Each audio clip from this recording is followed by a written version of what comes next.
Hey guys, welcome to the first installment of Inferno Friday.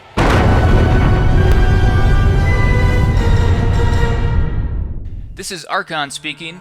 Me and my brother Dreadnought will be making weekly videos sharing the best strategies we can find for melting faces in the Inferno difficulty of Diablo 3.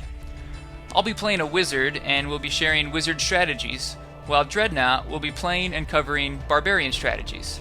We plan to cover all 5 classes in the future, but for now it will mainly be wizard and barbarian. Come May 15th, when Diablo 3 is released, we will be making gameplay videos demonstrating the most effective strategies we found each week. However, since the game is not out yet, this week we'll be sharing with you the 5 things you want to know before playing Diablo 3. These are the 5 things we found which we feel will help players level the fastest once the game is released. So to get things started, Dreadnought will be introducing the first one. Thanks Archon, this is Dreadnought, and we're going to start off with the infamous elective mode, which was unintentionally kept a secret from many of the open beta testers. When elective mode is activated in the Preferences tab, players have the freedom to choose any combination of skills rather than just one skill from each category. Blizzard reps explain that the elective mode is off by default to prevent new players from being overwhelmed by the skill progression. If you're already comfortable with an action bar and skill selection, we recommend activating elective mode from the start for maximum customization. If you played Diablo 2, you probably remember that the best way to get gear, and possibly experience, was to do speedrun boss kills, typically Baal or Mephisto, which consisted of creating a new game, taking the closest waypoint, and killing the boss as quickly as possible. This was the best strategy because bosses dropped the best loot. That's not the case, however, in Diablo 3.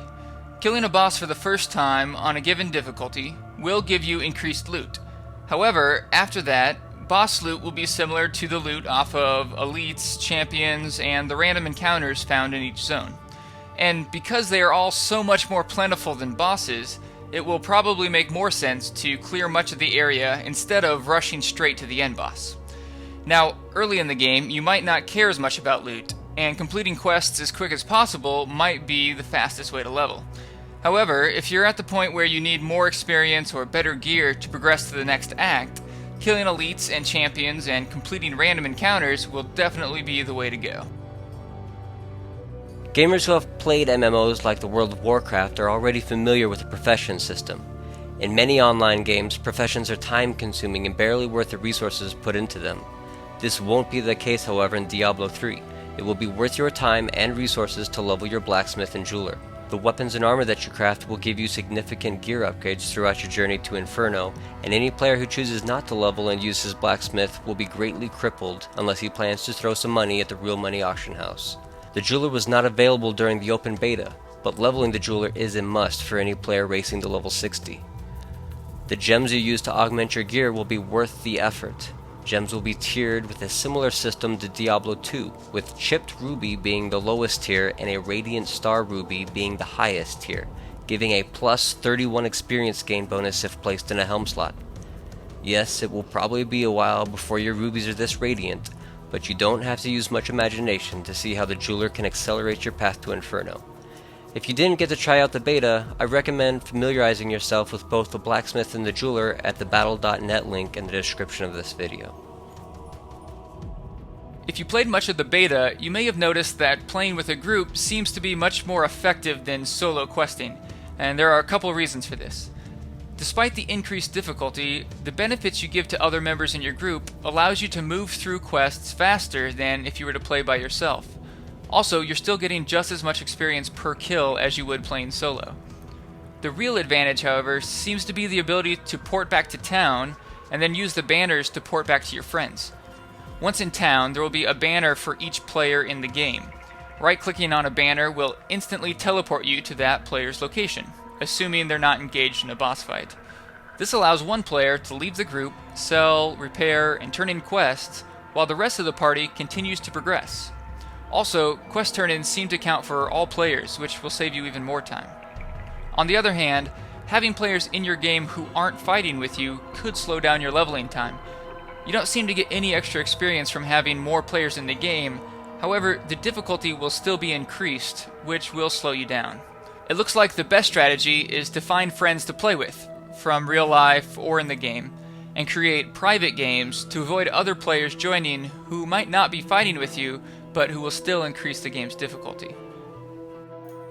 Profession boosting is a rewarding strategy for anyone with a trusted Diablo 3 gamer buddy. I say that trust is involved because you will be giving your friend the materials necessary to level his blacksmith, and he will be giving you the materials you need to level your jeweler. So you will depend on your friend to craft blacksmithing gear for the both of you, and you will be crafting the gems for your two-man team.